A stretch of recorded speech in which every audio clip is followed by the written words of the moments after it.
And the thing is, Tim, we have Matt here with us. He's going to be talking to us about Ethiopia. And this is like one of the last independent countries in Africa and sort of in East Africa. People know where it is. And what amazes me is that when I was a kid back in the 80s, they had this whole thing about Save Ethiopia. And they used to show Hmm. like video footage of like kids with flies on their eyes and stuff, like they were starving. And it was just No. the craziest thing. And a lot of people wondered, like, whatever happened to Ethiopia? Huh. Then there was all kinds of destabilization in that region, and you got pirates and all kinds of stuff. And I know there's a tremendous stuff to learn about what's going on there. And now it looks like Biden, the pretender in chief, is trying to flex some muscle there. And I have really big questions for Matt because he's been doing a big deep dive on it for Strategic Culture Foundation. So Tim, I can't wait to get started. Well, yeah, well, I think where we should start off is this really interesting phone conversation that you wrote about regarding Ethiopia, Matt. Could you tell us what was this phone conversation? It's kind of like the core of your article, so it's probably a good place to start. Yeah, absolutely. And thanks for having me on, guys. Yeah, that phone conversation that you're referencing was a bit of a hook that I used to sort of spring into a broader image or a narrative of what is going on in Ethiopia right now, because there is a certain shifting of focus from the Southwest Asian region, where a lot of the efforts for regime change and just scorched earth policies were practiced for the past 20 years, and now what we're seeing is a reconfiguration in a major way, where there is, because largely of the multipolar alliance bringing its presence both militarily and through economic cooperation and backdoor diplomacy, we've seen a chance for real reconstruction and stabilization throughout the entire Middle Eastern corridor and beyond. And so a lot of the fanatics who had been pushing the scorched earth policy have really sort of refocused their orientation towards major hotspots in Africa that they want to amplify. Ethiopia is the focus of this current paper. And on November 23rd, there was a Zoom call that took place between an unnamed number of acting and foreign Western diplomats, representatives of the rules-based order, and Berhane Gebrekristos, who is the official spokesperson and head of the Tigray People's Liberation Movement. Mm-hmm. And it was the banner of this was hosted by what's called the Peace and Development Center International, which was essentially a one-year-old cutout group funded by U.S. aid, the National Endowment for Democracy, and other typical CIA front groups, which funded this conference call. Now, somebody on the conference call was recording it with their phone, so it was a 2-hour thing where the entire discussion was how to overthrow the current government of Ethiopia, whose prime minister is Abiy Ahmed, or Ahmed Abiy. And essentially, it was designed around this current scandal that was cooked up about a year ago, almost a year ago. There's been a civil war that's been brewing, that's being fed by external forces, utilizing a faction, a small sort of autonomous, quasi-autonomous region in Tigray, where there are rebel groups who have been deployed, armed, and utilized to conduct terror operations against official government forces. And this has killed a lot of people so far. The thing that the West, the rules-based orderistas, as I like to call them, have been trying to put a lot of pressure on the current Ethiopian government to sit down and actually recognize these rebel groups who have used child soldiers. There's documentation of terrorist activities that they've conducted across the board. But they want to treat them. They're saying the Ethiopian government must treat these people as if they were legitimate dialogue partners to reorganize your entire government, decentralize it, and bring it back into the Western sphere of influence. So I sort of paint Well, a I bit would of say, a of picture course, about they that. want to do that because they want to make sure that once you sort of sign an agreement between two parties, that means that both parties have to exist. Because it's sort of that game of acknowledgement. Once you've been acknowledged, you've won something to an extent. So maybe that's it. Well, Exactly. here's one question, kind of a little follow up. I've talked to a few people from Africa over the years, especially people in Rwanda. I asked them about, the big tragedy they had in the 90s, how everyone was killing each other based on their tribal affiliations. And to my surprise, they really don't understand what happened. Mm. They don't really have, like I asked them, so what was the core? How do you, tell the difference between each other? What was this all about? Nothing. They just know that somehow everyone got flustered up and there were problems. Going over, I've met people who've lived in Uganda, and in Uganda they've had similar sort of situations with sort of these odd groups proclaiming to be some sort of revolutionaries. Who knows who they are? But whether if the media in the West wants to legitimize them, they'll legitimize them. So not just these two examples from my own personal life, but we've heard stories across Africa. So what is the source of this ease at which some sort of odd group can come up in Africa and claim to be the legitimate ruler of some region? I mean, there are things that are in the shadows, but overall, yeah, there's a common sort of species characteristic across the board, whether we see the rebel groups who we increasingly discover in Syria to be tied to Al-Qaeda outfits, being provided all sorts of logistical, monetary, and other support by Western affiliates using proxies throughout the Middle East at different times. Turkey, Saudi Arabia, we know played a role in that. The same modus operandi has been at play for a very long time in Africa as well. And, sometimes you have to sort of indirectly get at the controlling hand behind the scenes. When you see, for example, the Tigray People's Liberation Front, they recently created or announced a new umbrella group to unite all of the different rebel factions, because there's a lot. There's a very multi-ethnic group, area around Somalia, South Sudan, all of that area around Ethiopia. There's a lot of different groups that all have their own interests, and they're trying to create sort of a legitimate unified front. And the place where this front was announced it was going to be created was in Washington, D.C. Now, overall, yeah, the fact that nation states, you could destroy them in a variety of ways. There's economic warfare. There's the outright conventional military, bomb them to a stone age. Both of those things have been deployed quite a bit.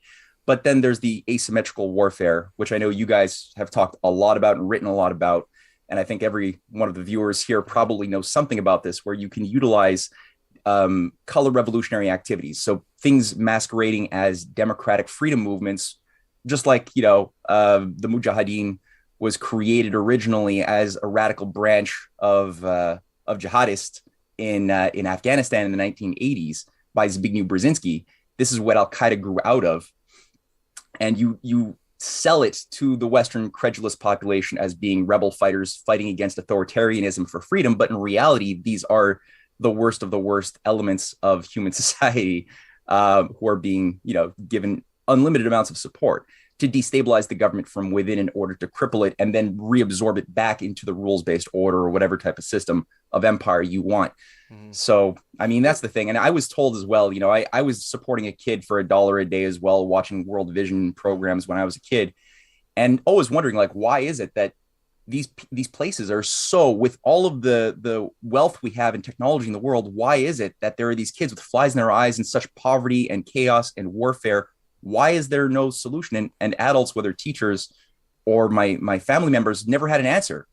And it's only when you realize, later on when you become more politically savvy, Speaking just how much answers, artificial intervention is. One of the hardest questions is answering any question about motivations. Motivations are really tough to prove, but I'm going to throw a question at you anyways, because I get sick of answering questions about people's motivations.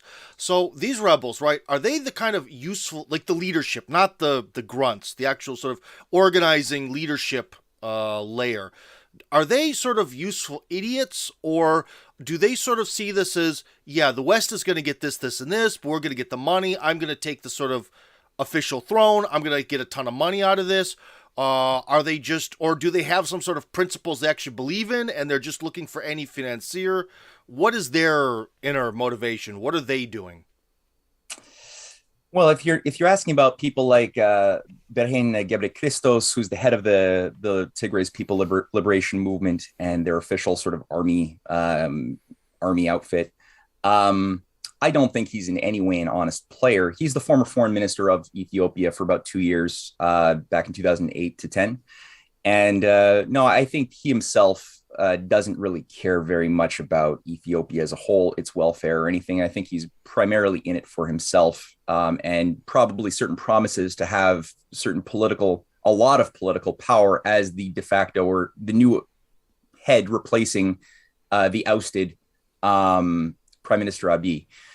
There are people perhaps who are naive idealists, as we've seen across the board, who really get swept into this sort of thing. And I don't want to put everybody in the same box. And we've seen, you can usually get a sense of who those are when the time comes for a real chance for peace and diplomacy to occur, who's willing to come to a diplomatic table and have a discussion with the targeted government, and who's willing to just completely double down and keep on a violent pathway and not negotiate. Because if you really care about your people, you care about peace as a priority. So there are people like that who I think would be more than willing within the Tigray area to sit down and actually have a serious dialogue around election reform, around benefiting by a lot of the infrastructure that's being built right now by Ethiopia. Ethiopia is the only uncolonized country in Africa that's never been subdued by a colonial power of Europe ever. They always resisted. And so they have a lot of tradition, a lot of this power that's given them an ability to invest in big infrastructure projects like no other African country has. Obviously, China has helped too on a variety of these things. And so the Tigray people, they want, I mean, for the most part, they want to be able to benefit by this. They want to be able to participate in a better future. And I think, yeah, if you could get rid of the CIA operatives at the top of their controlling matrix, I think a lot of the people would immediately jump on board with a serious conversation that benefits all parties. And China would help, Russia would help, other countries would help, as managing that dialogue in a better way. Now, you just mentioned the projects, because in your article, another sort of a core pillar of what you're talking about has to do with the construction of various dams, working in conjunction with the Chinese. Even I'm looking at a map here on my screen of the train railway from Djibouti, which I've never been able to say properly, to Addis Ababa. What is this railway river dam project all about? Obviously, the Nile River extends down, very long, and you're getting into the tributaries of the Nile. So in a very dusty climate, I understand that people need to drink, but there's probably something more than just that. Oh yeah, you got it. No, there's, I mean, the empire of chaos, as some people have called it, rules by scarcity. You know, get people to live and adapt to a world of scarcity that's managed and monopolized by certain forces, and then as people live in a state of want, they can be more induced to fight their neighbors for diminishing returns of water or whatever. You know. That's certainly been what's applied to this area. Now, the Nile area has been developed since 2011. There's a great need for electricity. I mean, the amount of poverty in Africa is astounding. I mean, something like 30,000 children die of unnecessary causes, water sanitation, lack of water, lack of food, totally preventable disease every day in primarily Africa. So if you could get abundant electricity, then you could start developing the means of production, the means of sustaining the population, building the type of infrastructure a modern society requires if it's going to avoid the type of deaths, disease, other things. So the Nile passes through Egypt, Sudan, as you see there in the map. Mm-hmm. South Sudan, there's branches for the Blue Nile and the White Nile, but also you have into Ethiopia. Ethiopia is landlocked. So there's two big projects. How do you bring Ethiopia into a broader communion with the rest of the world? And this is where primarily the Chinese government funded Addis Ababa to Djibouti railway is very important, which has been built as of 2017 as a 750 kilometer standard gauge rail. It could extend easily in a variety of directions throughout Sudan and its neighboring countries into Kenya, which also has a lot of Chinese investments building rail all over Kenya. Also, now that Yemen, this is very important, right? There's a little area past the Red Sea there that's an easy connecting point with rail into Yemen. And since the Houthis have done a very good job resisting the onslaughts by the Saudis over the past 5-6 years, there's actually now hope in that we're seeing for a peaceful resolution, even though the Saudis aren't giving up very easily. If you can really stabilize that zone, it won't be very, very difficult to continue rail throughout Yemen as a driver for a broader industrial program. China really is a friendly nation to a lot of these things. So In March of this year, China and Ethiopia signed a protective agreement, a partnership to protect BRI-oriented projects in Ethiopia. That's the Ethiopian and Chinese military are going to be combining and have been combining their defenses around protecting infrastructure. This is what China desperately needs. And one of the reasons that a lot of the big infrastructure hasn't gone as fast as it should have throughout Africa. Keep in mind, over 44 countries of sub-Saharan Africa have joined the Chinese BRI, the Belt and Road Initiative. That's a huge number that have signed on to the framework. And there's all sorts of projects that look piecemeal, but they're all part of a grander design that could easily harmonize, synergize into a broader continental African program for a real industrial driver program from Nigeria all the way to the West Coast. So then you have the Grand Renaissance Dam. This is the biggest dam. Like I said, it was started in 2011. It couldn't get the biggest dam that Africa has ever seen. It's nearly completed right now on the Blue Nile. It would create something about I think it's 6.2 gigawatts of power that it would generate when all of the reservoirs are filled, and it's now really starting. The turbines are fully on pace. The thing is, the way it was funded, not only is this project foreboding by certain quarters who want to keep Africa underdeveloped to better exploit them, but the way it was funded involved Ethiopia being rejected by the IMF and the World Bank, because money is only allowed to go towards African aid under certain conditionalities, that they do not use any of that money that we've been giving them for decades on real development that benefits their people or nation states. That's not permitted. So they couldn't get the funding for that. And so instead, what they did is they said, well, let's do it ourselves. And they began issuing bonds that the population primarily invested in, up to $5 billion worth, that were tied to the project. So it gave every citizen in Ethiopia a personal incentive to benefit the nation as a whole, which has worked miracles. This is ironically what the United States used to do. That's how Abraham Lincoln, as I point out in my article, funded the Transcontinental Railway, was through these 5 to 10 year or 5 to 20 year maturation bonds, which the bond itself is tied to a project which is beneficial to the nation as a whole. Yeah. At different times, Roosevelt did that too, both before World War II and during World War II later on with victory bonds. So to be clear, so you're talking about the type of bond where it's something like you pay $20 now, and in 5 years, the government gives you $40. Is it something like that?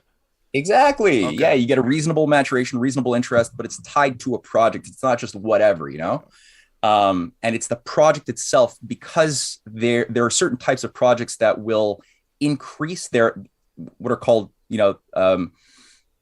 inflationary debt creation projects. So like look at the Green New Deal or the Biden infrastructure program currently. Those are bad debt. You're going to create a debt to build infrastructure, which is not intrinsically bad. It could be good, but the type of infrastructure under the Green New Deal is going to, once built, once you spread windmills and solar panels across the United States, it's going to reduce your ability to produce because the quality of the energy is so shit from those sources that you cannot sustain heavy industry anymore. You can't sustain the type of growth expectancies you were able to do in the 1970s. Even you're going back, regressing.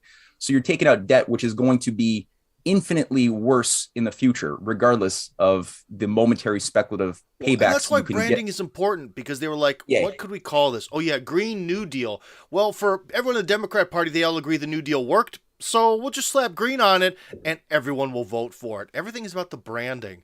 Joaquin, I see you looking sort of skeptically at us. It looks like you've got something to say, something to interject here. Well, no, it's just when I look at what the United States 20 years ago, when I was in university, I had a professor and we were doing a lot on the region, and it was disclosed then that the U.S. had no development plans or goals for Africa at all whatsoever.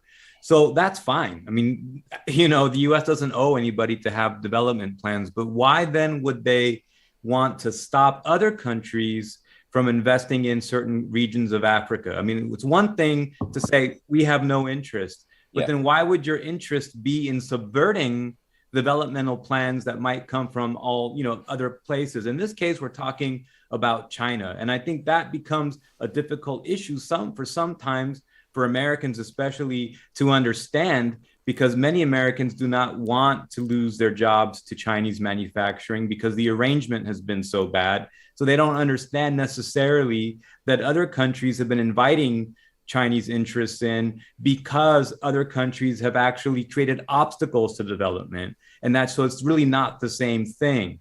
No.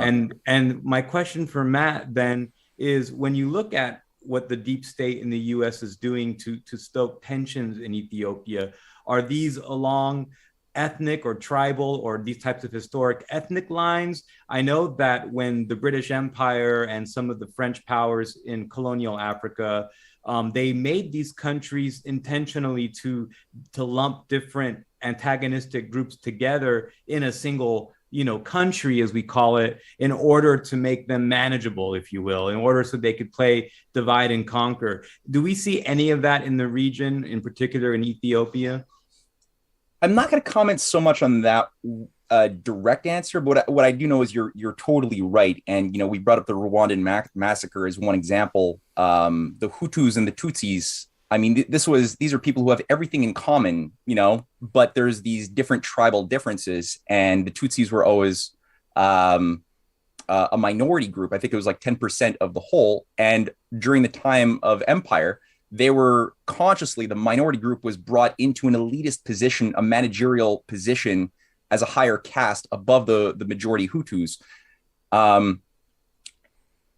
their colonial powers, who just utilized them, right? As just the same way the British Raj deployed that same model in India, reinforcing a higher caste, reinforcing an elitist outlook. And then obviously over decades of injustice that would necessarily come with being, a house, for the master, then you built up a lot of animosity. So when the first opportunity arose for revenge, there was a lot of revengeist sentiment, and that resulted in a blowback for the Tutsis. I should laugh it gets this, a little bit confusing. Like I said, even in their country, they don't even know the difference anymore. So it can be a little confusing. Yeah. And this is like utilizing the old counter gang operations that were developed by Frank Kitson on behalf of the British in Kenya during the Mau Mau uprisings in 1954-55. These were like really worked through techniques of, if you have a revolutionary anti-imperial movement, Frank Kitson was on the ground in Kenya working at how do you deploy certain techniques to create fake counter-revolutionary groups and then counter to those revolutionary groups. And he writes all about this in order to basically diffuse and destroy any type of legit revolutionary sentiment that could work. And that's sort of something we've seen deployed across the board, and it's very manipulative and racist. But as far as like the Ethiopian examples and case studies, I won't comment directly on that because I just haven't done the work to speak as an authority on those models deployed for Ethiopia.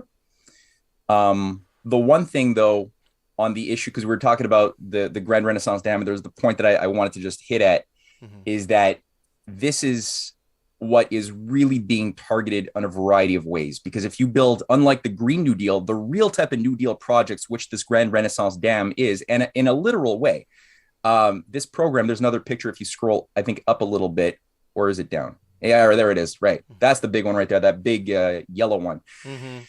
That they're trying to get Sudan, especially South Sudan and Egypt, to see this dam as a threat. So there's a lot of effort to get these governments to perceive the Ethiopian Grand Renaissance Dam as something that will destroy their availability to Nile water.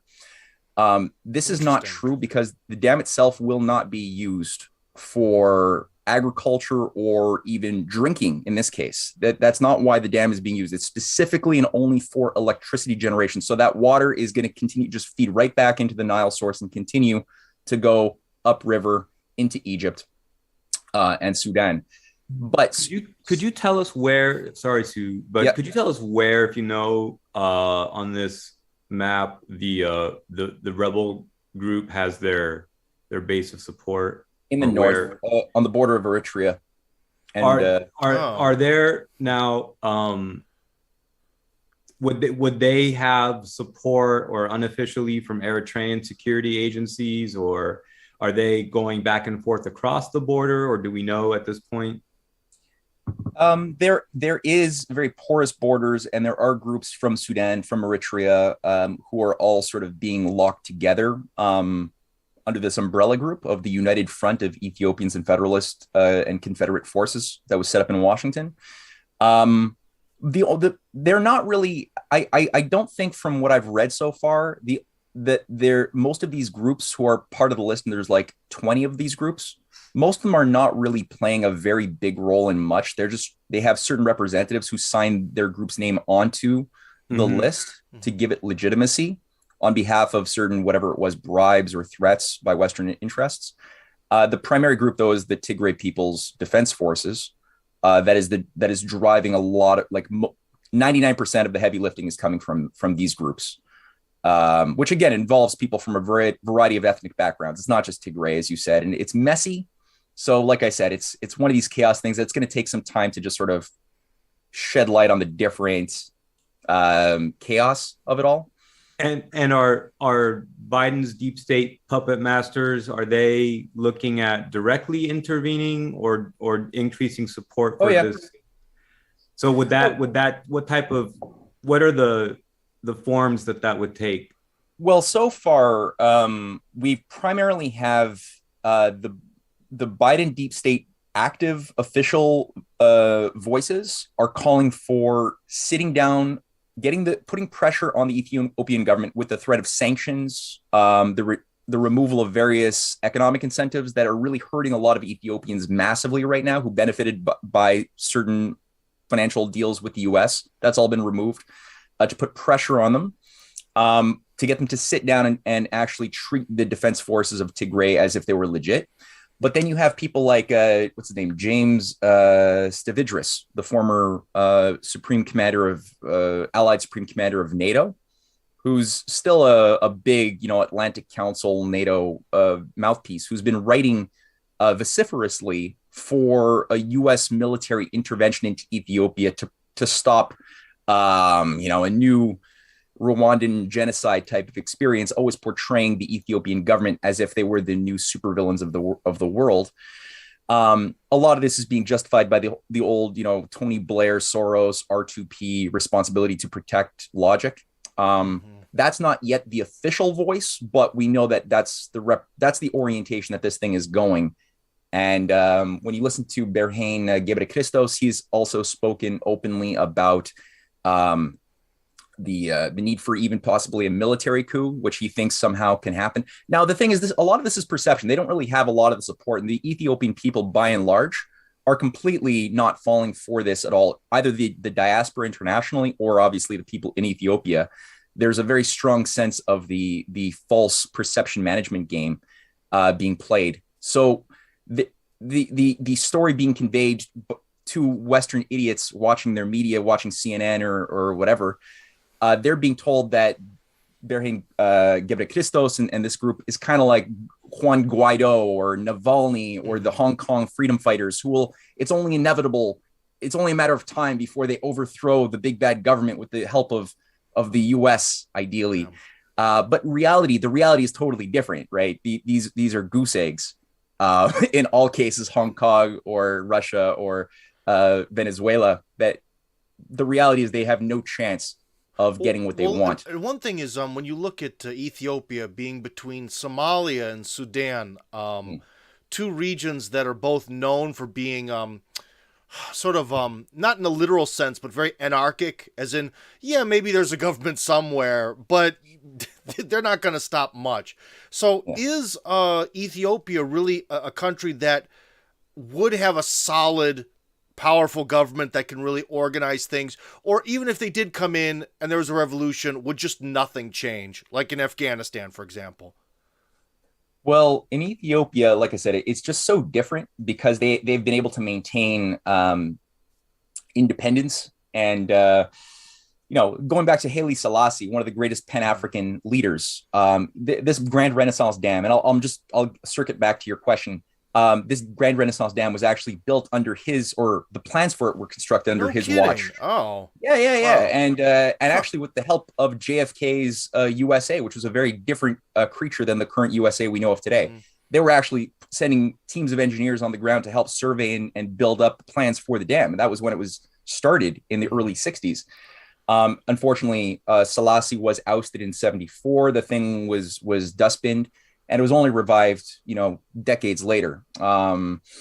So the thing about the current, repeat your question. Sorry, I sidetracked myself. I actually want to jump off to something more important, because I think one thing we've kind of missed on all this is we sort of glazed over one fact. So we've been talking about how the IMF has been very manipulative in Africa. Basically, we give you money with a terrible rate of return, the percent on the money, which you have to return. What is it? The interest. Rate, yeah. Terrible interest rate, right? We've talked about how America has also tried to influence projects and revolutions like that for their own selfish gains. But what about the Chinese? This Belt and Road Initiative, and also a lot of media initiatives across Africa coming from China. Are you trying to say that this is the Chinese are very, very just altruistic because they're communist, or is China doing exactly the same thing that the Western powers have done in Africa, maybe just a little bit more friendly? No, neither. I would say neither one of those two options. They need desperately resources, so that's not like altruism in that way, in that naive way of thinking we just want to like do sprinkle good around the world just because we believe in inequality for everybody. No, it's not that. They desperately need resources. Africa has a lot of resources and not a lot of infrastructure, not a lot of ways of actually utilizing them, whether for China or for Africans. So there's a certain type of operating system philosophy that's come out of China around the idea of win-win cooperation, which, like I said, going back to JFK and the teams of engineers that were deployed to Africa to help plan the building of big dam projects, that was a philosophy that we had once had access to here in the West, which we've lost a long time ago. Even the whole idea of an international New Deal, like a real New Deal, was spread by people like Kwame Nkrumah, who had studied in the United States, had befriended allies of Roosevelt, had studied the Tennessee Valley Authority, and wanted to bring that back as a driver for an African Renaissance, a real industrial Renaissance in the 1950s, which is what led, the entire, independence movements to begin with. Haile Selassie was a part of that. So was Jomo Kenyatta. So is Patrice Lumumba from Congo. Many of these were assassinated or ousted by CIA-run coups, as we know. But the idea was it was based on an idea of rational, competent business where you don't have to gain wealth by just screwing over and stealing it from somewhere else. You could do things in a way that involved long-term thinking, a tight, like 5 to 30-year orientation, right? Very long-term, not just short-term myopic speculation to make money in the now, as has really corrupted the Western psyche over the past decades. But it was really build real things that have measurable growth, that have measurable value and abundance that you can create, that not only extinguish the debt you incur in the moment, because you have to create a debt to start investing to build something, but that type of project not only extinguishes it, but it creates so much abundance, a qualitative upshift that every participant benefits, large and small alike, rich and poor. Everybody can benefit by that type of thinking, which China has exhibited really successfully and consistently. So I'm not saying that there aren't problems and injustices here and there, but overall, what we've seen coming out of China's approach to the Belt and Road internationally and its financing mechanisms are very different from the IMF and World Bank, where they have actually assigned investment in the trillion. This is like a $3 trillion project so far, and it's going to grow, for nations to develop engineers, like educational corridors to build and train engineers in Ethiopia that the West never did. The West would, if they would build infrastructure, the technique for under the IMF, World Bank, and before that British Empire dominated model was you build a tiny little road from the mine to the port that will allow you to extract the resources using only your Western approved of engineers, benefiting the people zero, maybe sending some money to create a culture of graft in whatever country, so that when you have a culture of corruption, better able to, it's better, more easy to you can manage. open whatever mine you want, wherever you want, whenever you want. Exactly. And nothing benefits the people. The poverty only increases no matter how much investment is put into these zones. And so China's doing it very differently, and they're building hospitals, sanitation corridors, the most incredible things. And they're doing it with an outlook towards broader continental interconnectivity, which is where they're actually winning the real trust of the Africans and others who have been like just burnt and abused for generations by great powers. They're seeing something very different happen. So China will be getting stuff. They will be getting resources. They're also going to be getting trading partners that are developed. And when you have industrial developed trading partners in Africa, instead of just poor people who are like living in squalor, that will be more of a consumption base. They're going to consume more. So that's more output from China to sell to. Also higher quality goods, finished products will be produced there, where that can then be sold to China.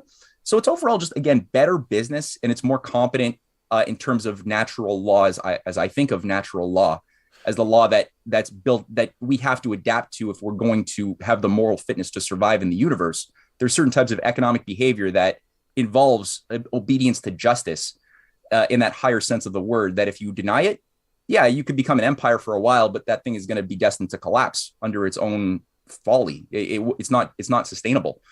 No empire lives, definitely. What do the rebels think? What's their angle? We understand how they're manipulated, and they're against the building of this project. But what are they? Is there an alternate plan?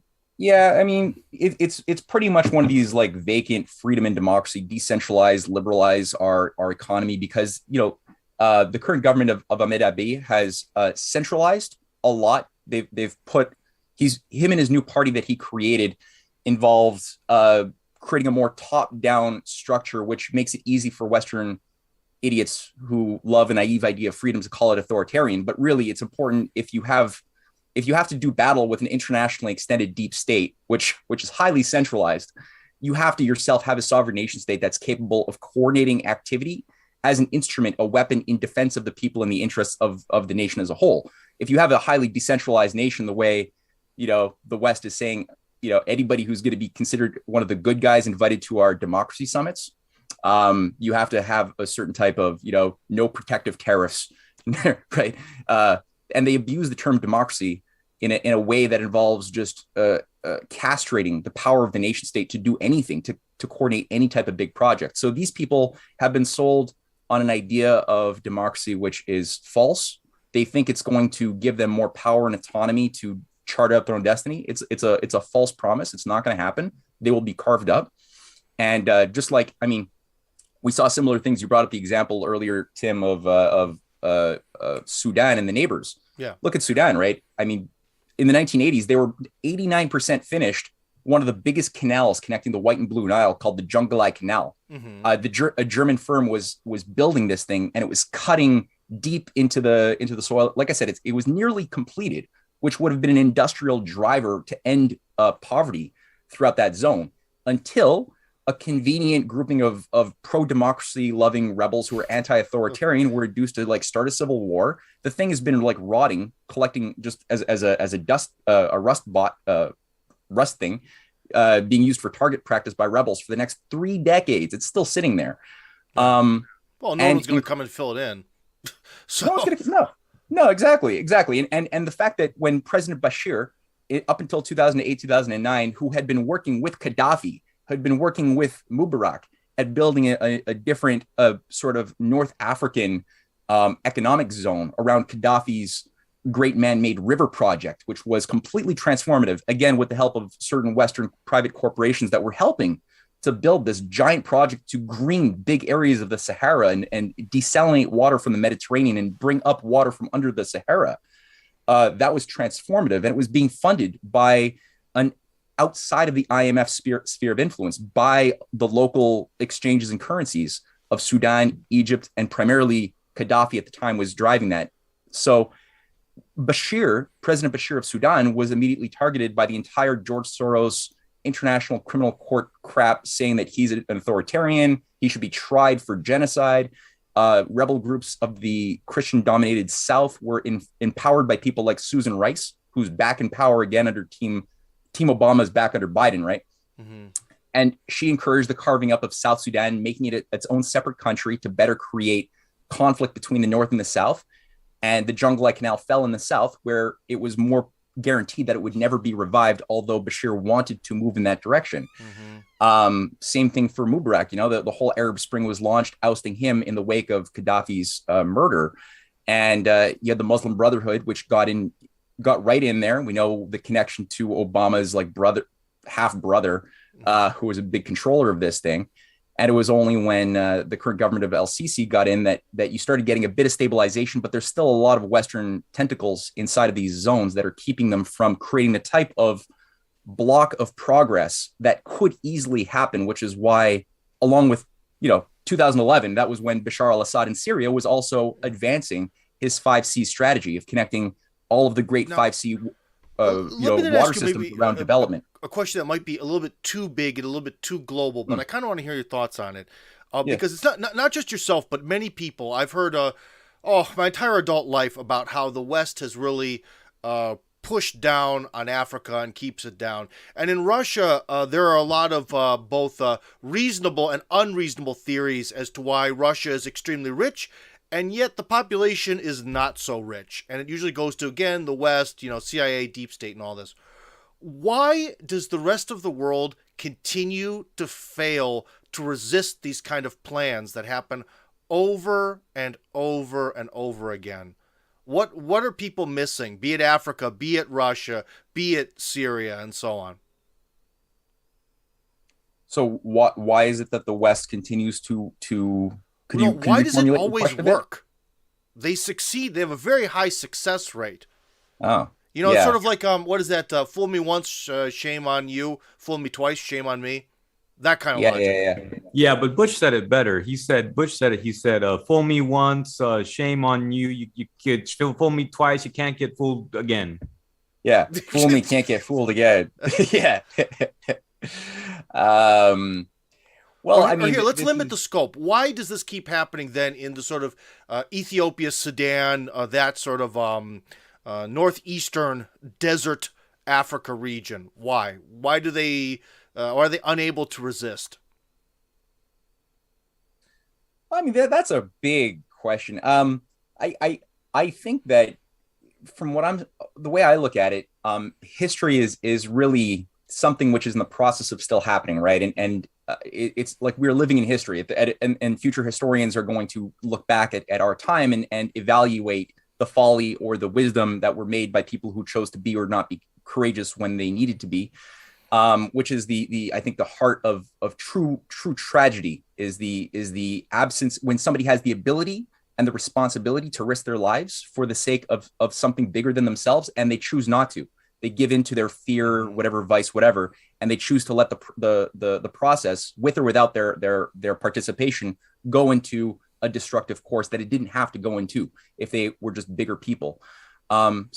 History is something that's unfolding as we speak, and so far we haven't broken from our tragic impulse. So there have been untragic, great men and women who have risen to the stage in history at different times. And I mentioned a few of them, John F. Kennedy, we've had our Haile Selassie's, and we've had our Kwame Nkrumah's, and we've had our Patrice Lumumba's, and many, many, many others. But the problem when they die, and they were willing to die, that's what made them so powerful, is that they recognized the higher value in their purpose and in their soul as being more important than the health of their body. But when they died, those who had been inspired by them chose to live in fear or not pick up the torch and not take the stage of history. And so it peters out. Sometimes it doesn't. Sometimes you get, the followers of somebody. I'm thinking of, for example, Christ, like his followers had their moments of weakness. They luckily got their shit together at a certain time and founded the early church and continued the fight. So sometimes you get examples like that. You get that in a variety of religions. Muhammad's followers as well had a lot of fear. There was a lot of persecution, a lot of death, but they chose to be bigger people and can carry it on. The thing today is we are living in a world that, especially here in the transatlantic West, is ripe with folly. People have adapted to an imperial educational system, an imperial system of structures that has you just focus on your personal reality and not think about the deeper reality. Like, where does I got a high quality of life compared to much of the world. But, we're talking about watching as children, right, these pictures of World Vision and kids suffering in Africa. And you're like, well, what type of injustice has to occur of cheap labor, exploitation for my life standard to be maintained in the abundance that I enjoy it? And it's very easy to answer that question, but it's very hard to address it properly, because that means your whole life is based on slavery in a very vicious, evil way today, which would require you, if you were obedient to your conscience, to change how you relate to the system that you were born into. And demand change. To an extent, our friends with the colorful hair, the SJWs, they do try to sort of raise that question in society, but it's always done very badly and very naively and generally with wrong information.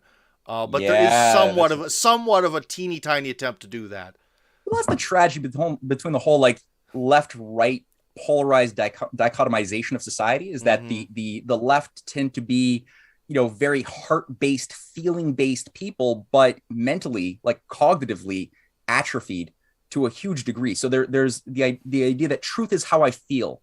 I feel like I am cisgender or whatever. Like make whatever I feel becomes true. There is no objective. I feel that, now that straws are banned in California, we've achieved something massive for the future of landfills in the world. It's that kind of thinking. It's like, no. It's so soft. And then you have the hypertrophied sort of right-wing thinking, which overly imposes logic in a cold way that cuts the heart from its proper role as a guide to the mind.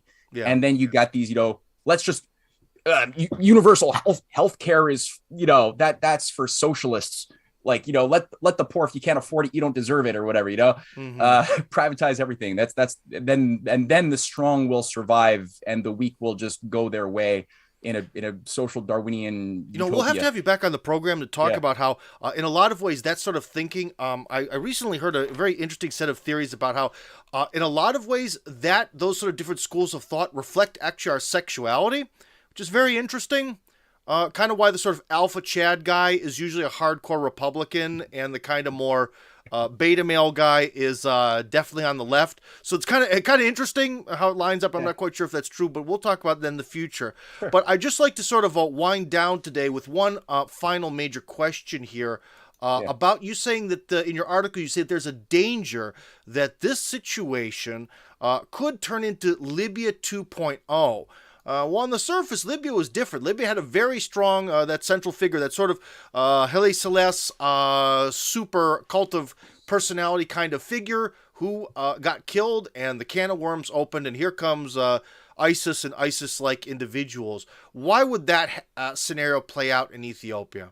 Or were you referring to something else? Character, but I've sort of been alluding to it, I guess. But the fact that this sort of we see that the formula is in place to try to justify a certain narrative to the West, so that we give our consent to certain things that are outside of reality, but that would justify the sort of military intervention that Jim Stavidris has called for to get U.S. boots on the ground, or just, this could manifest or mutate very easily into an idea that the Ethiopian government, which again is becoming very, very strong and centralized under Abiy, and highly integrated with the Chinese program of development in Africa. They're being painted as if they were the nefarious supervillains of everything, causing the majority of the genocide, and everything that the Tigray Liberation Army is doing is justified in that sense, because it's all defensive, we are told. Not true. None of it is defensive, nor has it been. So, I mean, there are so many similarities in terms of the big projects that are transformative, which if completed, as was the Great Man-Made River System, if that were to go through, there would be an unacceptable amount of independence and progress that would be unleashed by these countries, who would then have the type of power to stand on their own 2 feet and say no, where they currently cannot say no as long as they are kept underdeveloped. And there's also the example where if they are permitted, if those things do go through, other countries, and we know Nigeria, we know Kenya, a lot of the countries of Africa, they want desperately to break free. And if they are given that type of support from an exemplar in their own continent, that would spread like wildfire very, very easily. The big freedom Matt, could fall. I want to thank you, Matt, for coming on with us today. And if you could lead us out with telling us in brief, in a minute or two, what's your prognosis moving forward? What is the situation? And we just saw headlines right now, these Tigray rebels captured some blah, blah, blah. That's always questionable, by the way. Whenever you read reportage on conflicts, they misrepresent things all the time. I just thought it was an interesting headline. Could you tell us what the situation looks like moving forward, maybe in 6 months or a year? Well, it's underdetermined, so it's difficult to say, but I know that there has been a systemic lying. So going back to the news reports for a full year of fighting, it's always the case that the current Ethiopian tyrannical government is about to fall. The Tigray People's Liberation Army is always just surrounded Addis Ababa. They've just cut off this strategic route, and we're being sold these creative writing packages from Reuters that always make it seem as though the good guys are gonna win the day, and it's never true. So I would say, read all of that with a big fat grain of salt. I do think that from what we've seen coming out of Southwest Asia regarding the massive sea change, that we've never seen such transformation, where Syria is being reintegrated into the Arab League. We have Turkey and Iran having high-level diplomatic meetings for Entente. You got Iraq and Iran building rail together. Saudi Arabia is opening up diplomatic channels with both Syria as well as Iran. I mean, their heads of their intelligence and foreign policy apparatuses are meeting together. You got Iran extending a sphere of influence throughout Azerbaijan and Turkmenistan, and tying rail that they've just agreed to 2 days ago into Georgia to be part of the International North-South Transportation Corridor. So many things that are synergistic with the Belt and Road Initiative coming through the Middle East are happening. The connection of pipelines as well through the Caspian is happening fast. There's hope now for the Yemeni crisis to be resolved. So there's a total sea change, and that has given me a high degree of hope. And I know it is largely because of Russia militarily and with their intelligence apparatus going in and providing a certain protective sphere of diplomatic back channel discussions and direct putting their bodies in front of the firing squad.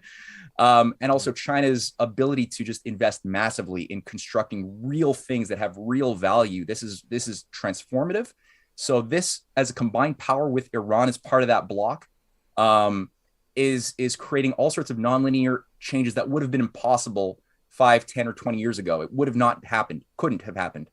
And that's unfortunate that Gaddafi had to suffer what he suffered, because this didn't exist, this type of, convergence of great civilizations under a common framework to do proper battle with this international rules-based order, deep state, sociopathic thingamajig.